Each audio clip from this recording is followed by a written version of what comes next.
Mais uma vez, bom dia a todos, para quem está chegando agora. Agora será apresentada a palestra SAFs na recuperação de áreas degradadas, com abordagem direcionada para a integração sustentável de perspectivas sociais, ambientais e econômicas. Nosso palestrante é o professor Ivan Crespo Silva, da Universidade Federal do Paraná, e também membro, presidente da Sociedade Brasileira de Sistemas Agroflorestais.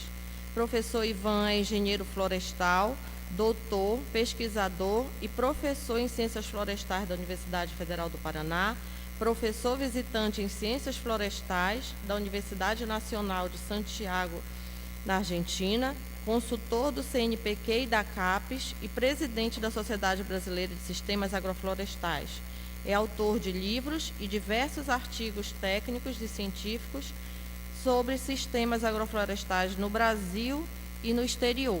Isso é apenas um pequeno resumo do currículo do professor Ivan. Professor Ivan, eu passo a palavra ao senhor. Pode dar início à sua palestra e desde já agradeço aqui sua presença. Muito obrigado pela apresentação. Quero agradecer o convite para estar nesse importante evento.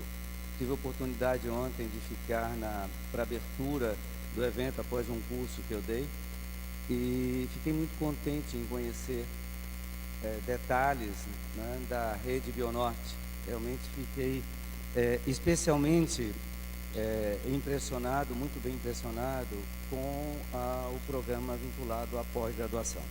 E aí ouvi a apresentação do professor Espartaco e realmente muito me impressionou. Eu conheço muitas redes por aí afora, mas essa tem uma conotação especial, tem um processo de integração realmente muito especial.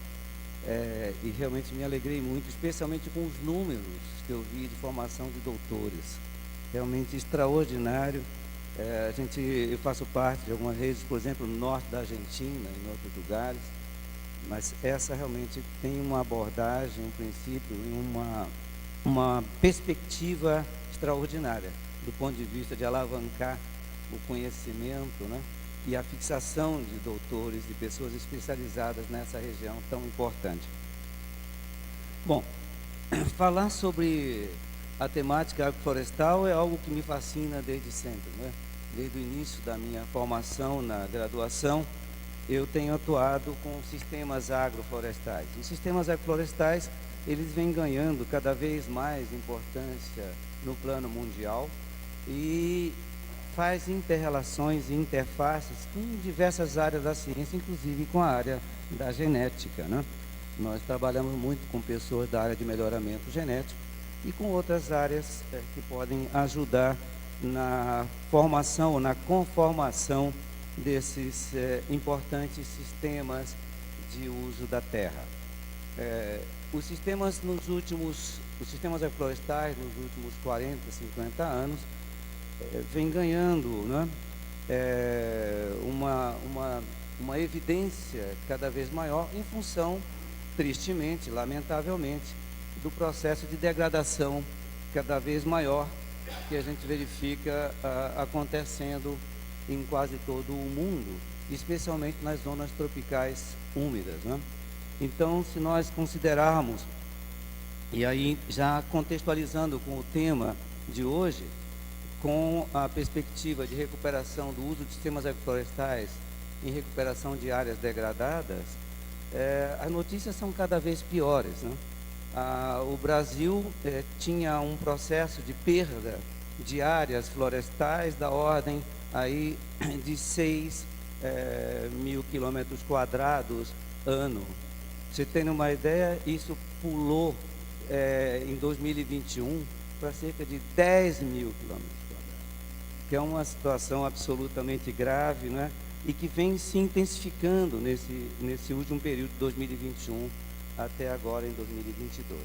Então, urge, na verdade, uma tomada de consciência a esse respeito, urge uma ação da sociedade em defesa da região amazônica, mas eu diria que em defesa da sua própria vida.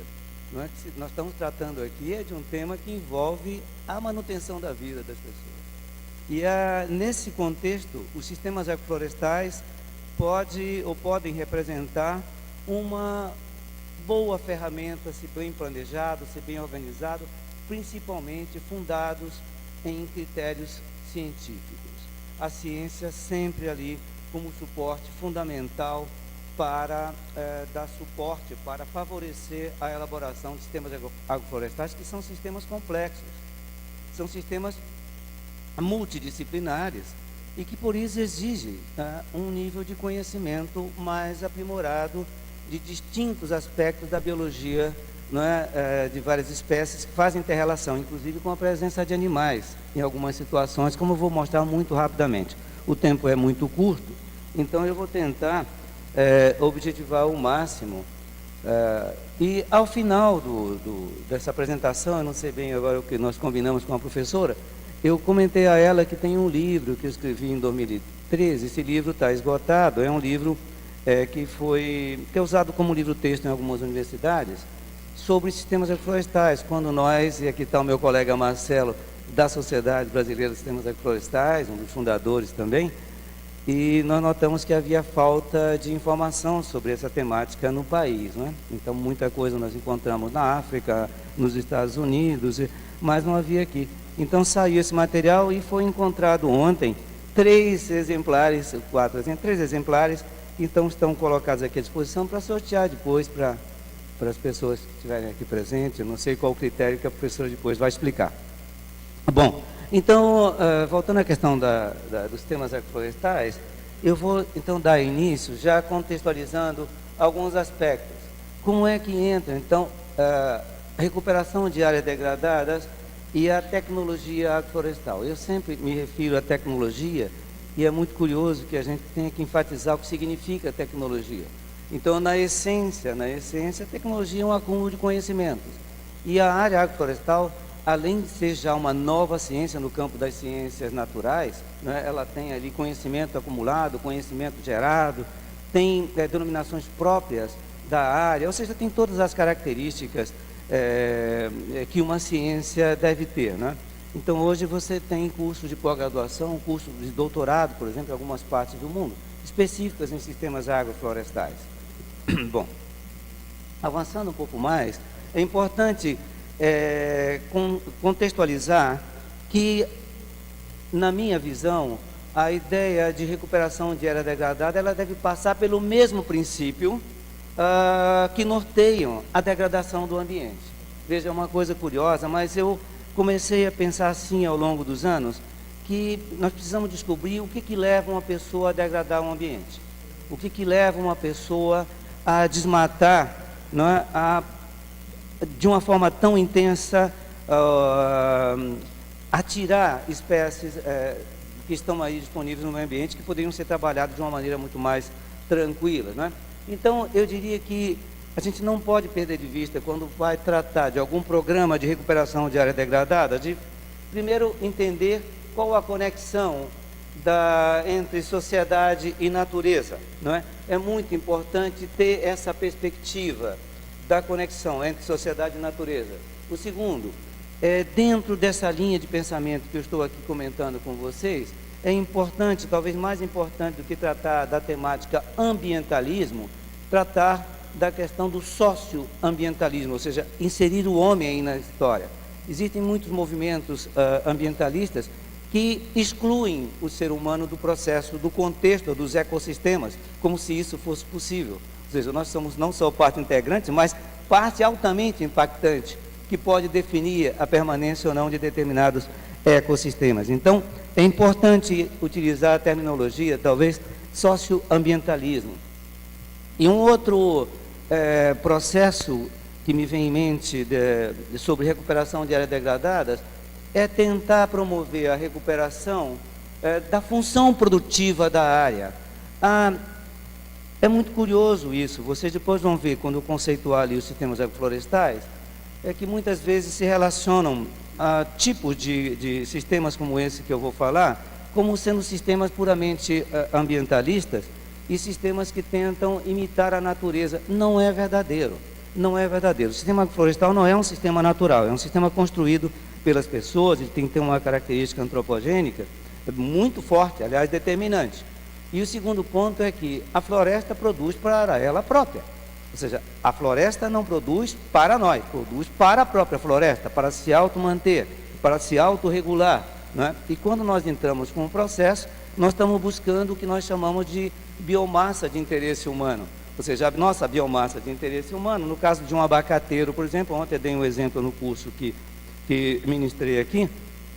Um abacate, por exemplo, a biomassa de interesse nossa é 0,00000% da biomassa total de um abacateiro. Nós queremos o abacate. A floresta, quando ela produz para si própria, que eu comentei, ela vai produzir o abacate simplesmente para poder perpetuar a espécie. Ela não está preocupada em produzir excedente para outras pessoas ou para nós, né? Então, quando nós entramos com isso, nós precisamos ter um sistema que possa, ao mesmo tempo, ser equilibrado do ponto de vista ambiental, que possa ter uma certa densidade e uma certa diversidade, mas nem tanto ao mar, nem tanta terra. Quer dizer, o excesso de diversidade também pode impactar negativamente na própria produção da biomassa de interesse humano, né? Então, aí o outro processo que eu diria que aí entra a razão que eu estava falando, de tentarmos ir no centro do processo que provoca a degradação ambiental. As pessoas fazem degradação, e nós temos visto em toda a Amazônia, não só brasileira, mas peruana, boliviana, onde eu pude também observar, e em outras regiões do mundo, que o desmatamento ele é feito sempre por um interesse financeiro, seja ele qual for, seja ele por especulação, seja ele para uso extensivo da pecuária ou da própria agricultura, mas ele tem sempre um interesse econômico. Então eu diria que, de preferência, utilizar sistemas que possam promover, né, o retorno financeiro, ou seja, atender às demandas do produtor nesse sentido. E aí nós utilizamos um termo que parece redundância, que é conservar o ambiente pelo uso. Ou seja, o que nós acreditamos na área agroflorestal é que, na medida em que você tem a necessidade de utilizar os recursos naturais, se você tem consciência da importância desses recursos para a geração de renda e para promover o próprio sistema, é muito importante que se você vai aí tender a conservar esse recurso, porque ele é vital para a tua própria manutenção, né? Então, a linha básica, o mote básico é conservação pelo uso. Bom, um contexto geral de áreas degradadas é bem interessante saber as razões da existência e um contexto um pouco mais global. Opa, o que está passando agora? Vamos ver. Bom, hoje, em termos mundiais, é um levantamento muito recente, aponta que o mundo tem mais ou menos ali cerca de 2 bilhões de hectares de áreas degradadas, em termos assim globais. Então, veja, é área para valer, né? Muito mais do que vários países ali que poderiam estar contidos ali dentro. E no Brasil, a gente tem uma estimativa feita pela Sociedade Brasileira de Áreas Degradadas, que aliás funciona na Universidade do Paraná, muito ao lado do meu gabinete onde eu atuo, e é muito curioso, mas a gente tem ali aproximadamente 140 milhões de hectares só na Amazônia, com aquele número que eu comentei no início, de 6 mil quilômetros quadrados destruídos por ano, que na verdade já está mais. Em 2021, os dados apontam que isso chegou já quase ali aos 10 mil quilômetros quadrados, ou seja, um nível altíssimo, né? A gente está quase chegando no que o meu colega Carlos Nobre fala do ponto do não retorno, ou seja, vai chegar um momento em que a gente não consegue recuperar mesmo. Aliás, existem áreas, certas áreas, aqui na zona Bragantina é bastante comum, que você não consegue mais recuperar. Eu pude participar em algumas épocas com um trabalho pela FAO nessa região, e há locais que simplesmente não se consegue mais fazer com que haja uma dinâmica biológica do solo. Então, esse é algo muito triste, muito assim, lamentável, né? Então, o que acontece é que esse contexto todo de degradação mundial e brasileiro levou a uma quantidade enorme de passivos ambientais de vários grupos, de várias empresas, né, da sociedade, eu diria que quase como um todo. E aí, esses passivos ambientais também surgem como oportunidades, não é? Como a pandemia, que foi um processo tão trágico, tão ruim para todos nós, mas ao mesmo tempo, em muitos segmentos, ela representou uma oportunidade. Eu vi que, inclusive, na rede Bionorte também, que na verdade já vinha com um destaque, nos trabalhos online, claro, ela simplesmente aperfeiçoou, porque foi necessário fazer isso, né? Então, eu sempre acredito que nada é tão ruim que não possa tirar algo de positivo. Então, os passivos ambientais representam também boas oportunidades, né, no sentido de se trabalhar sistemas mais equilibrados, como os agroflorestais. Veja bem, o mundo assumiu certos desafios e certos compromissos importantes. São compromissos que passam para a condição de compromisso de Estado. O Brasil, inclusive, está nesse processo ali. Então, na Alemanha, em 2011, 39 países assumiram esses compromissos que eu estou aqui me referindo, de reflorestar cerca de 350 milhões de hectares até 2030.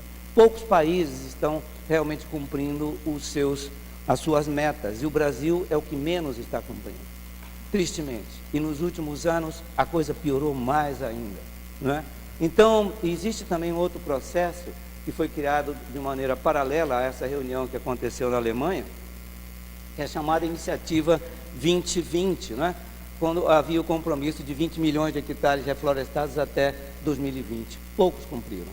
No Brasil, há um contexto que mostra o seguinte: o Brasil assumiu um compromisso de plantar, esse foi o compromisso brasileiro, até 2030, 12 milhões de hectares. Nós não chegamos hoje nos 4 milhões de hectares plantados, ou seja, temos ali um déficit e um prazo que é curto para poder fazer isso nessa escala desejável. Em relação ao compromisso 2020, né, que seria vinculado ao ano de 2000, exatamente 2020, São Paulo já plantou até hoje cerca de 300 mil hectares, um pouco mais já plantou. Espírito Santo 80 mil, Mato Grosso 2,9 milhões de hectares, né, plantados. Então, e o estado do Pará, que é o campeão de desmatamento no norte do Brasil, o triste título, né, realmente um triste título, continua como campeão.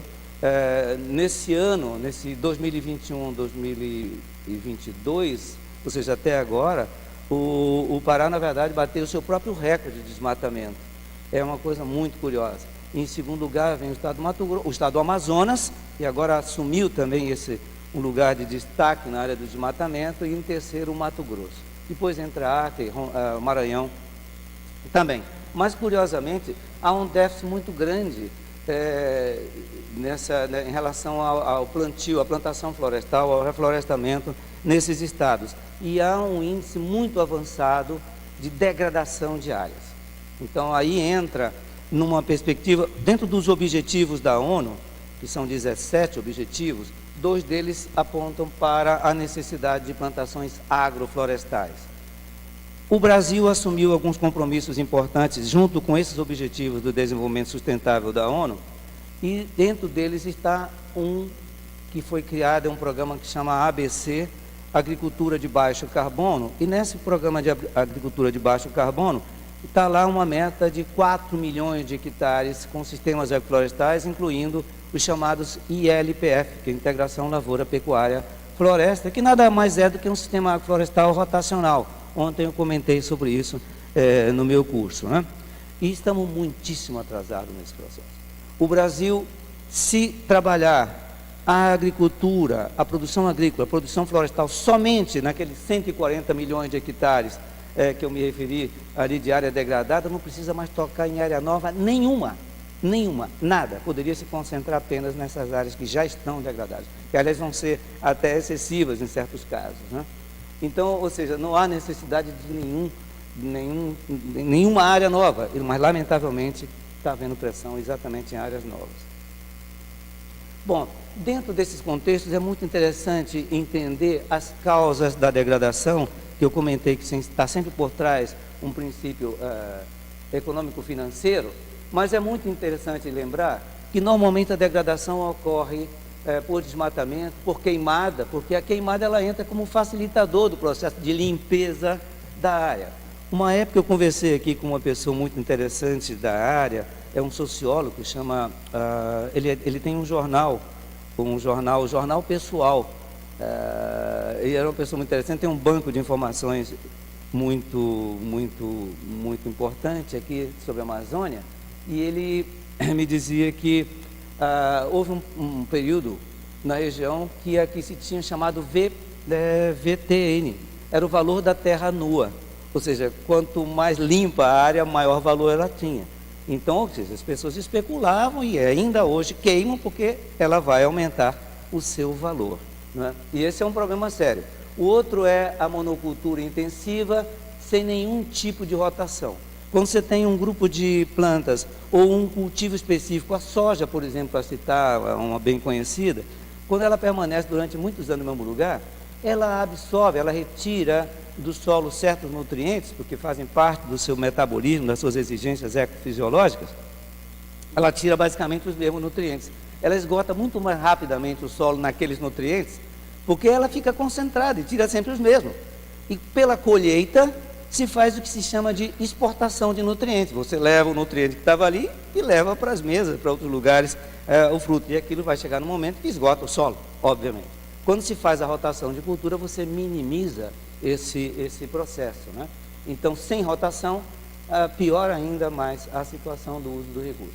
A pecuária inadequada, o excesso de lotação, agora por uma questão de demanda, de pressão econômica, então se coloca uma quantidade muito grande de animais por unidade diária, há uma pressão muito grande sobre o solo, há todo um processo de degradação, de compactação do solo, que depois não permite mais que esse solo mantenha a sua chamada CPS, capacidade produtiva, não é?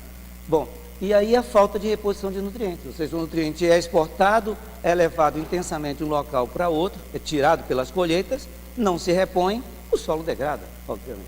Então, são ações sem base conservacionistas, né? Lamentavelmente, praticamos uma agricultura intensiva de baixo fundamento científico do ponto de vista da manutenção da capacidade produtiva do solo. E aí a ideia, dentro desse contexto, é exatamente recuperar áreas degradadas, tendo como foco a demanda social, que é uma demanda financeira também. Precisamos pensar em sistemas que possam trazer retorno financeiro para o produtor. Me parece que o Marcelo Arcoverde, meu colega e amigo, ele vai na sequência ter uma palestra sobre economia, sobre retorno econômico de sistemas agroflorestais. E a ideia então é recuperar a área com tecnologias chamadas de conservacionistas, como os sistemas agroflorestais.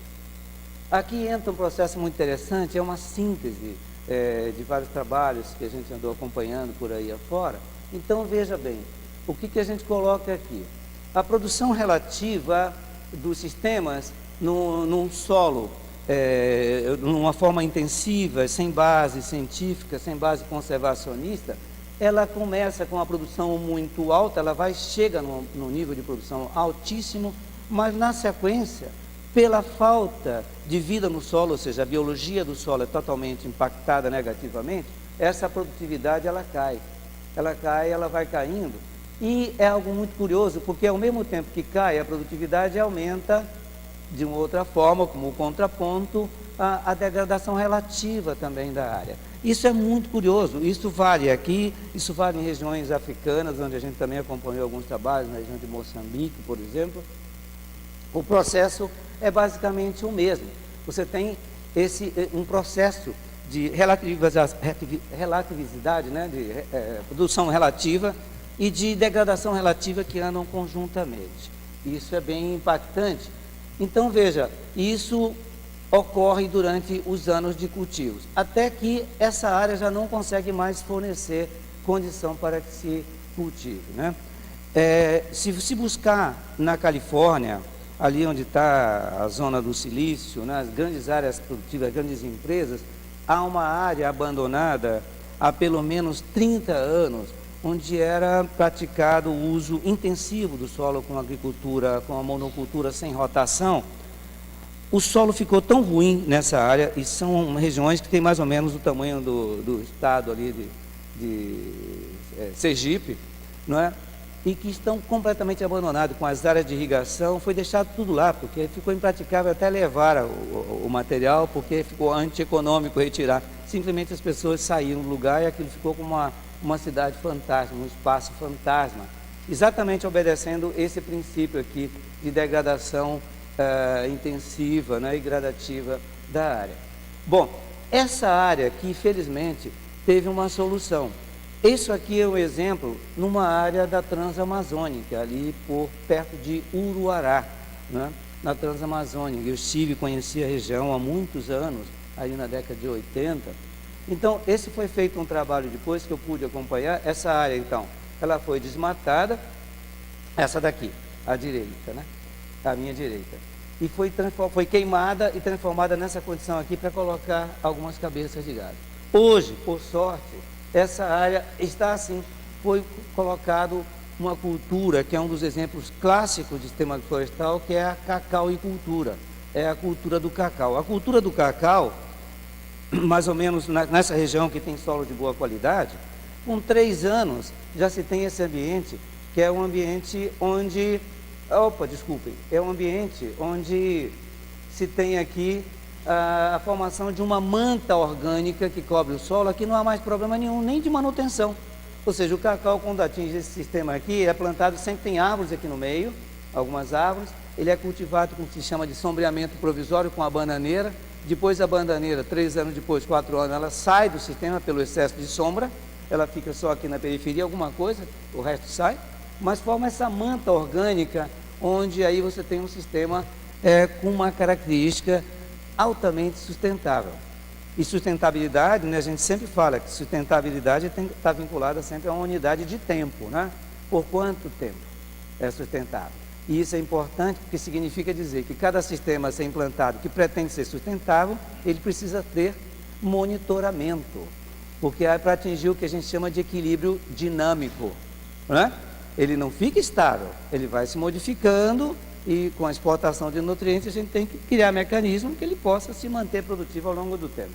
Bom, esse aqui, então, é um modelo de recuperação muito interessante, com uma cultura que tem um valor financeiro bastante elevado, né, fora que serve também de alimentação para o próprio produtor. Ontem eu vi aqui na exposição 2 empresas de chocolate, uma um pouco mais caseira, de uma senhora que trabalha na Ilha do Combu, que é um trabalho muito interessante, foi muito divulgado por um chefe de cozinha, o Alex Atala, que é famoso e levou essa senhora para o mundo.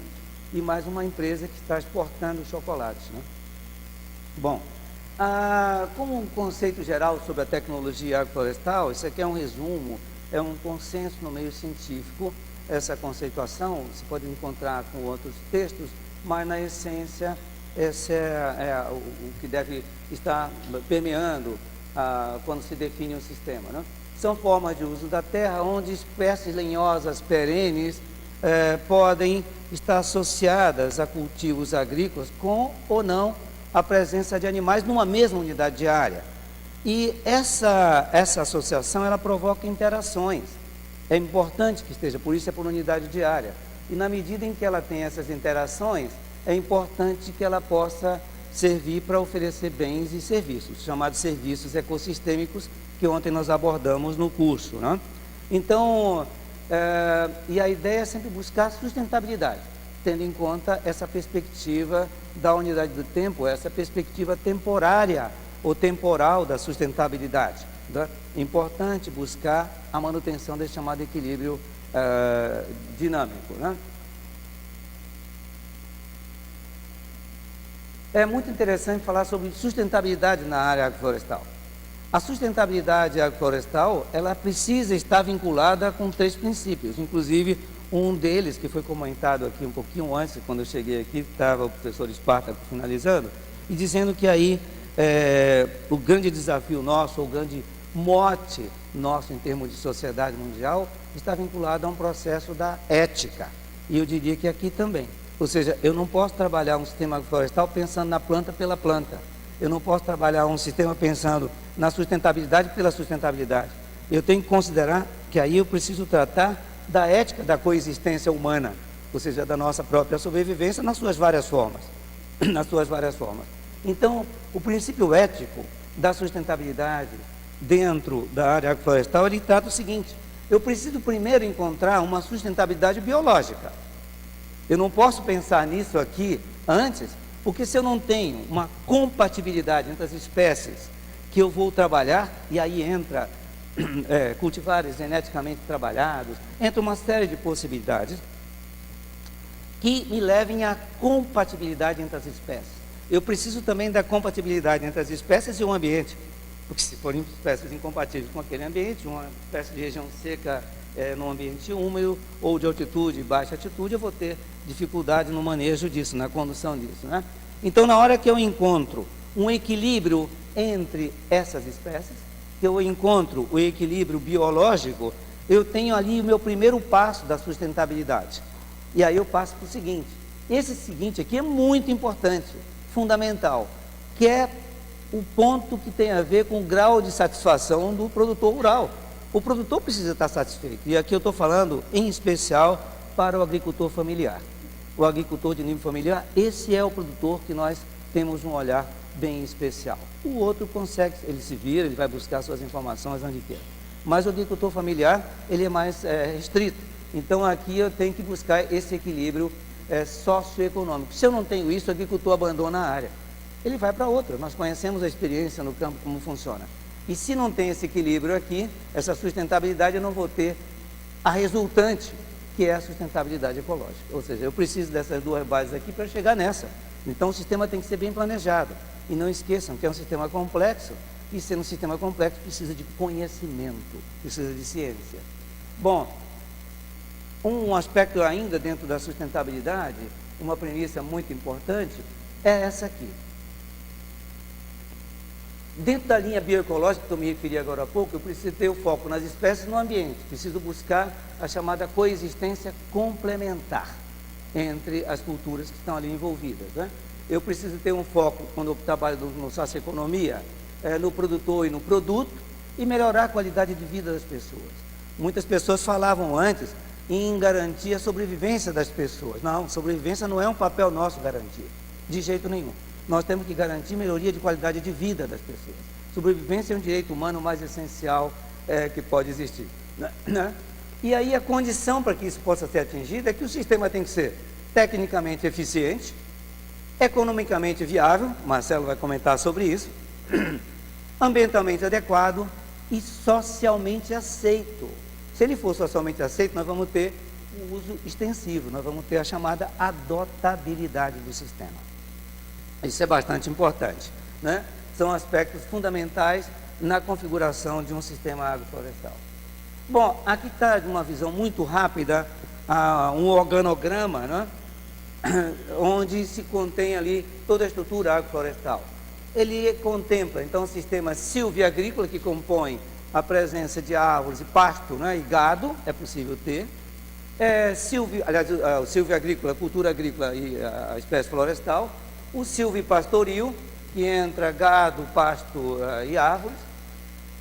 O agro-silvopastoril, que combina as duas coisas, essas duas atividades anteriores. E aqui aparecem os chamados quintais agroflorestais.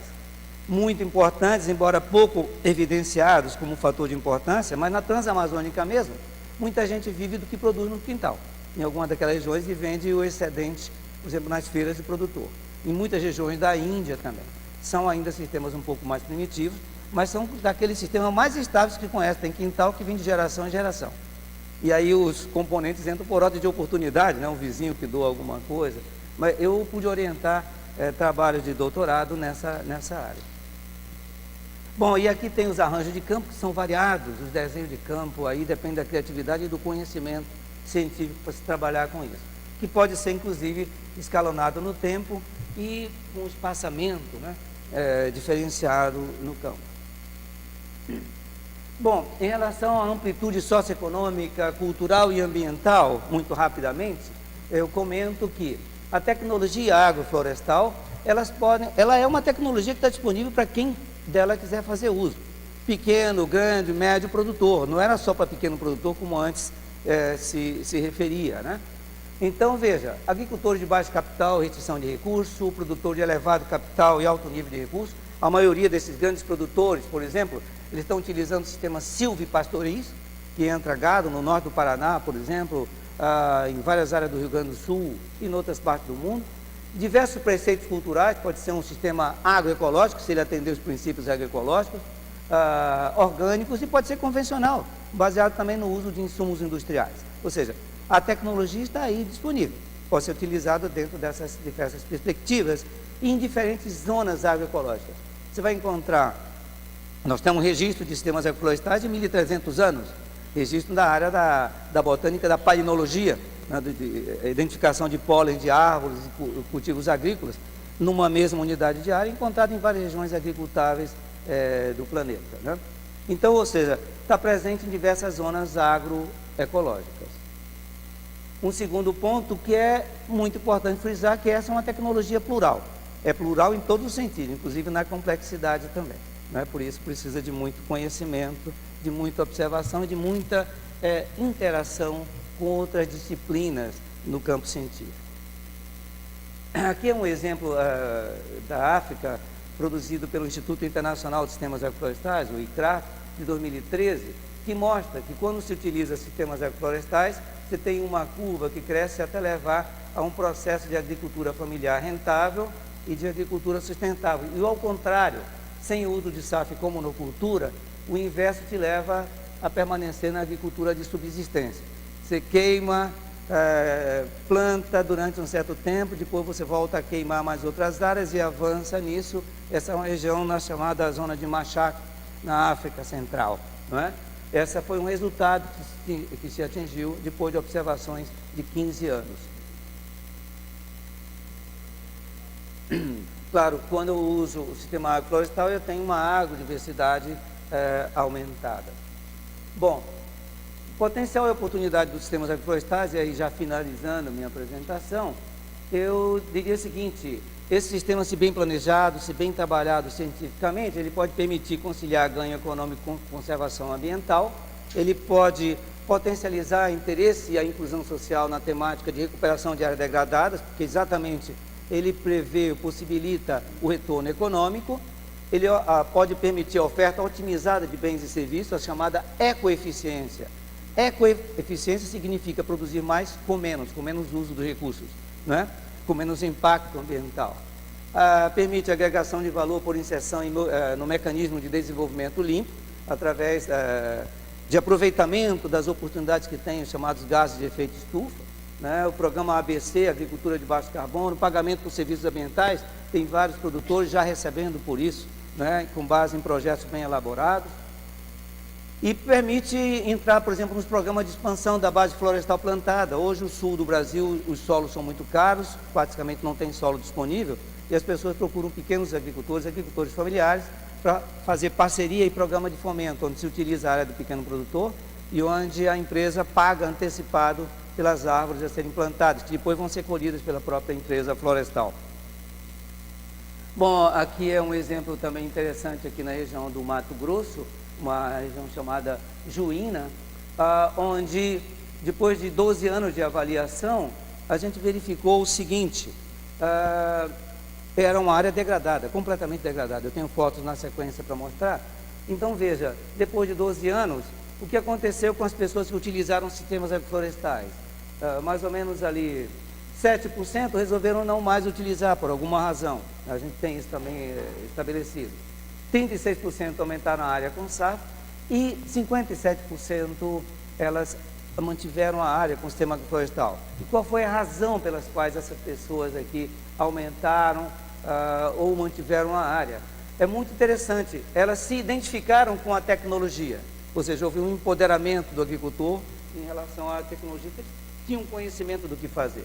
Mas o mais importante foi a identificação dos benefícios econômicos e da melhoria de qualidade de vida que esse sistema estava representando para essas famílias. Então, claro, permaneceram, o que bate com aquele motivo que eu coloquei no início para falar sobre os sistemas agroflorestais. Essa aqui é a área que eu estou me referindo em Juína, não é? A área era uma área de gado, bastante compactada, bastante pisoteada, que hoje se transformou num processo como esse aqui. Ó, recuperada, completamente recuperada, com um processo de biodiversidade em andamento, funcionando, com microclima estabilizado, né? É uma área bastante interessante, depois de 12 anos aqui está. Na sequência, eu tenho aqui um outro exemplo, já finalizando, de recuperação de áreas para a produção de consumo e venda. Isso aqui é em Cruz das Almas, na Bahia, onde também a gente pôde acompanhar esse processo, uma área declivosa, difícil de trabalhar, totalmente, aqui haviam áreas de erosão, áreas erosivas bastante acentuadas, e se estabeleceu aqui um sistema agroflorestal que hoje está completamente tomada por árvores, está fechada, produtiva, uma área que foi recuperada seu potencial produtivo, né?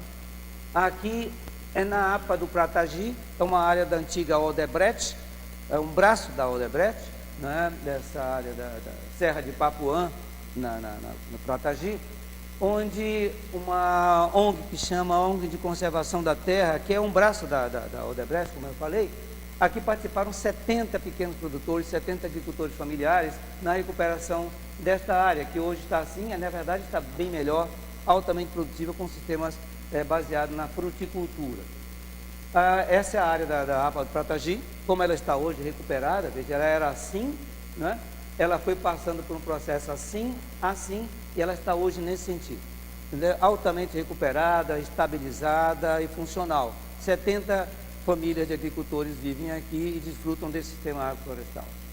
Bom, aqui mais um exemplo, alguns exemplos, né, de fotografias, aqui em Jaguaquara, na Bahia, uma área que era também degradada, recuperada. Aqui em Irituia, no Pará, uma área que não havia nada também, né, em margem de rio, foi plantada com açaizeiro, em sistema florestal, tem outra estrutura, tem cacau aqui no meio. Três Cachoeiras, no Rio Grande do Sul, uma situação muito parecida também, a área já sendo recuperada. Aqui um exemplo interessante, já finalizando. O Estado de São Paulo conseguiu alterar um pouco a legislação, e o Estado de São Paulo hoje tem uma lei que permite o uso em áreas de proteção permanente, em APP, que normalmente não se permite nada no uso. O Estado de São Paulo conseguiu avançar, então você pode estabelecer sistemas agroflorestais com espécies nativas, regulamentado por lei, essa lei federal, e embasado em uma normativa estadual, né, que permite a utilização de sistemas agroflorestais multistratificados, sucessionais e biodiversos na área. Inclusive, em São Paulo, existe esse esquema que é dado para os produtores, para que eles possam utilizar. Tem, inclusive, outros detalhes desse croquis, para que o produtor tenha facilidade em poder estabelecer o seu sistema e, inclusive, criar meliponídeos, que são abelhas sem ferrão, né, que pode dar uma rentabilidade muito interessante para o produtor na recuperação de áreas degradadas em APPs. Bom, esse aqui é um exemplo bem próximo, aqui em Marituba, onde eu pude implantar o meu trabalho de tese há muitos anos, né, e estabeleci numa área de região seca, uma área que tinha sido utilizada para pastagens e que foi degradada, né, e essa área depois eu plantei cacaueiro em sistema tradicional, uma espécie arbórea no meio que não aparece aqui, porque é típico das fotos com o sistema florestal. Pelo meio tem árvores, aqui cacau com açaí, linhas de cacau intercalado por linhas de açaí, essa aqui é a linha de açaí, cacaueiro com pupunheira, né, aqui na área, então produzindo o que vocês conhecem aqui, essas riquezas maravilhosas, e a área recuperada. Isso ficou durante 18 anos, a avaliação serviu de base para várias dissertações e trabalhos de doutorados feitos também na área, além do meu. Aqui só para finalizar, dizendo que o sistema florestal tem essas características aqui, e é essa característica aqui de multiplicidade de produto, de multi-oferta, né, de múltiplas possibilidades, que é exatamente o que eu diria que é a grande oportunidade do uso de sistemas agroflorestais na recuperação de áreas degradadas, é tirar partido das vantagens relativas desse tipo de sistema. É basicamente isso. Muitíssimo obrigado pela atenção.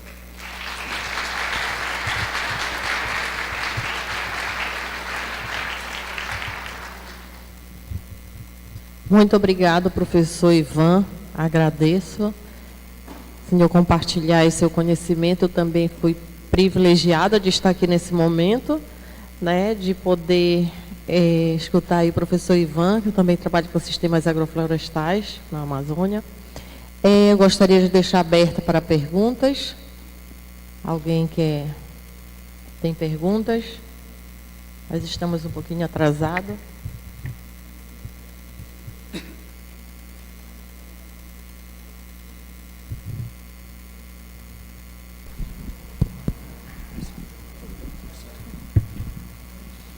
Muito obrigado.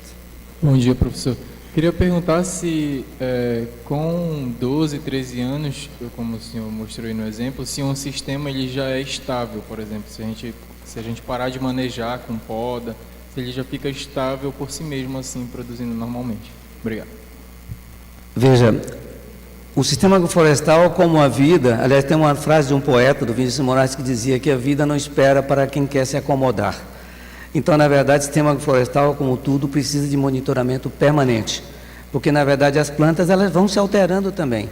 Há um processo de alteração acima do solo e um processo de alteração abaixo do solo. As raízes, no que nós chamamos de risografia, que é a geografia das raízes no solo, elas ocupam diferentes estratos, né? Elas vão também se alterando ao longo do tempo, aumentando sua distribuição, morrendo, muitas raízes morrem, novas vêm, a copa muda. Existem certas espécies, uma delas, por exemplo, exótica, que é o eucalipto, que muda de tipo de floração, de folha, na verdade, tem 4 ou 5 tipos de folha ao longo da sua vida. Então, isso tudo vai mudando e muda permanentemente. Então, a busca do equilíbrio dinâmico pressupõe um mecanismo de monitoramento permanente, o tempo inteiro do sistema. Não há como parar e dizer, bom, agora já atingiu aquele estágio do cacau. O cacau atinge um estágio importante ali de estabilidade, mas na verdade o cacau precisa sofrer podas ao longo do tempo, não é? E assim também como as outras árvores, pelo excesso de sombra a gente precisa remover. Espero ter atingido lá. Muito obrigado pela pergunta. Bom dia. Bom dia. Além dessas espécies que o senhor citou, quais outras espécies que têm um grande potencial produtivo aqui na Amazônia para sistemas agroflorestais? São muitas, viu? Eu, quando me referi ao conceito, eu não utilizei o termo árvore, e foi bem de propósito. Eu utilizei lenhosas perenes, porque a gente precisa entender o seguinte, do ponto de vista técnico, do ponto de vista científico na área florestal ou agronômica, das ciências agrárias, é importante lembrar o seguinte: a árvore pertence a uma categoria bem definida na botânica, mas espécies como palmeiras, por exemplo, como bambuzeiros, que são importantes para compor sistemas agroflorestais, aí entra a pupunheira, o próprio açaizeiro e outras palmeiras, elas não são consideradas tecnicamente como árvores, não é? Elas não são árvores, elas não produzem lenho e elas têm um crescimento diferenciado.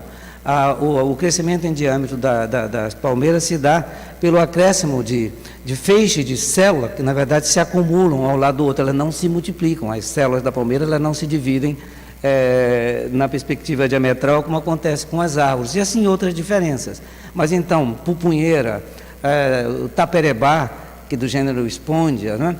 O cupuaçu, e tantas outras fruteiras, o abacate e tantas outras, podem fazer parte de um sistema como esse, além das espécies madeireiras. É possível trabalhar com exploração de madeira sem nenhum problema, não é? Existe conhecimento científico suficiente que permite o uso, por exemplo, de plantas como o mogno, não é? Então, se tem, por exemplo, linhas de mogno intercalado por linhas de outras culturas, inclusive culturas agrícolas. Lembrando o seguinte, há um processo que a gente tem que respeitar, que é o processo do metabolismo fotossintético das plantas.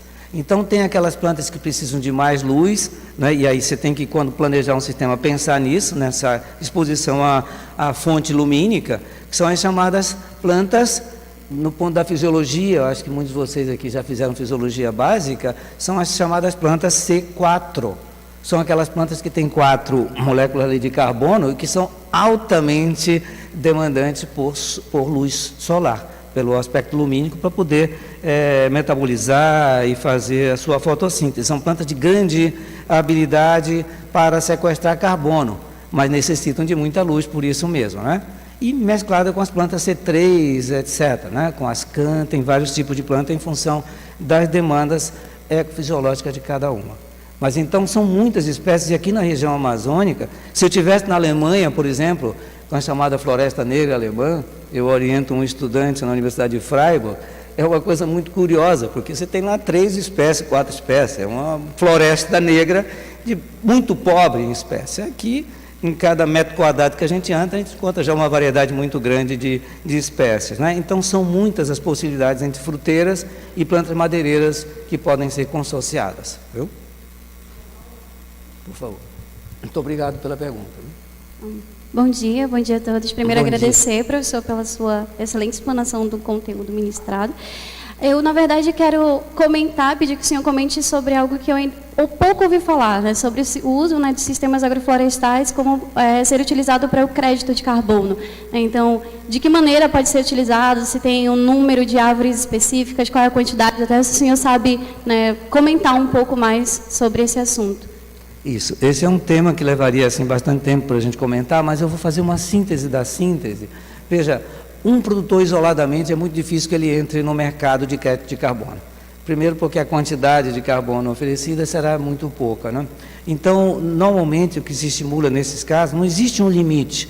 O que existe é a necessidade de você ter, por exemplo, algumas toneladas, 200 toneladas, 300 toneladas, 1.000 toneladas de carbono, mas baseado numa diversidade de espécies. Então, o que torna muito difícil para que um produtor isolado o faça. Então, o ideal, na verdade, o ideal para tudo, quando se refere a agricultores, especialmente agricultores familiares, que eu imagino que seja o que você está se referindo, o ideal é que esses agricultores se juntem em associações, né? Se eles se juntam em associação, aí você tem uma área maior e tem uma diversidade maior de espécies que estão envolvidas no processo. Aí ele tem muito mais facilidade. Hoje o Brasil tem pelo menos 4 empresas, e uma delas já é uma grande empresa, comprando carbono, intermediando, na verdade, o negócio de carbono para grandes compradores que estão no exterior. A questão dos serviços ambientais, dos serviços ecossistêmicos, passa muito pela consciência da sociedade, de valorizar esses sistemas, de valorizar esses serviços ecossistêmicos e tentar pagar por ele a própria sociedade. Por enquanto, algumas empresas estão pagando, o governo ainda quase que nada, deveria fazê-lo. Aqui ontem uma pessoa que vive numa das ilhas aqui próximo estava comentando da produção de serviço ecossistêmico na ilha, mas que não tem reconhecimento nenhum. É uma tristeza, porque os ilhéus aqui, a Amazônia, na verdade, se nós olharmos a Ferro e Fogo, ela é uma grande APP, tá certo? É uma área de proteção permanente, se nós formos olhar pela legislação, porque aqui está cheio de rios, o que é uma maravilha. São os rios, ou seja, é a água que define a fitogeografia da região. Mas é importante que o produtor produza como sempre produziu aqui, e é possível produzir com equilíbrio com a natureza, não é? E é importante também valorizar e pagar por esse serviço que esses agricultores que vivem nas ilhas fazem para nós que moramos na cidade. Então, esse tipo de reconhecimento é importante, mas ainda não chegamos lá. Muito obrigado pela pergunta.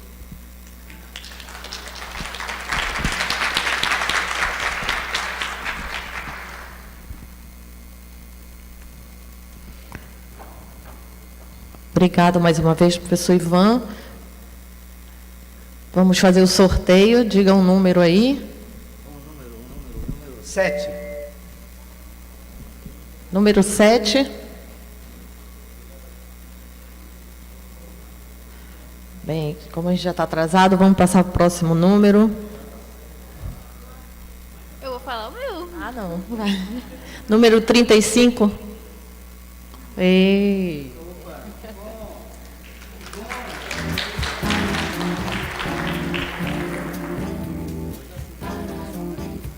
Número 42.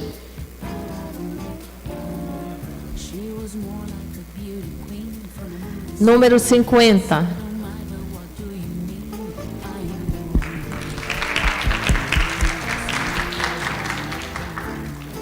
Parabéns. Obrigado. Vamos tirar uma foto aqui com o professor. Vamos tirar aqui uma foto com o professor. Né? She told me her name was Billie Jean, that she caused the scene. Then Harry had to turn revise the dream. I'll be the one who will dance on the floor. Parabéns. Obrigado. Número 60. People always told me, be careful what you do. Número 30. Olha! Always told me, be careful who you love. Be careful what you do, 'cause a lie becomes a truth. Billie Jean, Uma foto aí com o professor Ivan. she's just a girl who claims that I am the one. But the kid is not my son. Professor, vamos bater uma foto. She says I am the one, but the kid is not my son. For 40 days and for 40 nights, love was on her side, but who can stand when she's in a man? Her schemes and plans, cause the things on the floor and around. So take my strong advice, just remember to always think twice. She told me, my baby, that's a threat, as she looked at me, then showed a photo of a baby cries, eyes were like mine, going dance on the floor and around. People always told me, be careful what you do, don't go around breaking young girls' hearts. She came and stood right by me, and the smell of sweet perfume. This happened much too soon. She called me to her room. Billie Jean is not my lover. She's just a girl who claims that I am the one.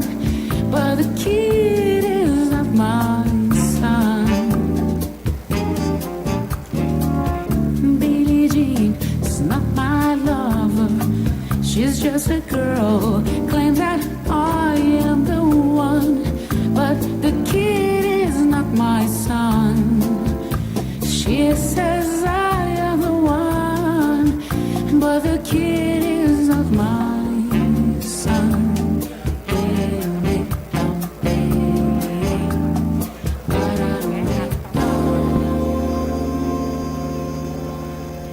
Bem, gente, nós estamos um pouquinho atrasados, bastante, né? Vamos dar um intervalinho de 10 minutos. E aí a gente retorna com a palestra do professor Marcelo, tá ok? Aí para que vocês possam beber uma água, visitar os estandes lá embaixo, tá? 15 minutos, né? Porque 10 minutos é só o tempo de chegar lá. Nós contamos com o retorno de vocês daqui a 15 minutos.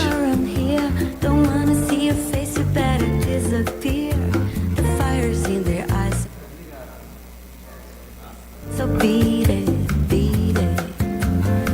You better run, you better do what you can. Don't wanna see no blood, don't be a macho man. You wanna be tough, better do what you can. So beat it, but you wanna be bad, beat it, beat it, beat it. No one wants to be defeated. Showing how funky strong is your fight. It doesn't matter who's wrong or right.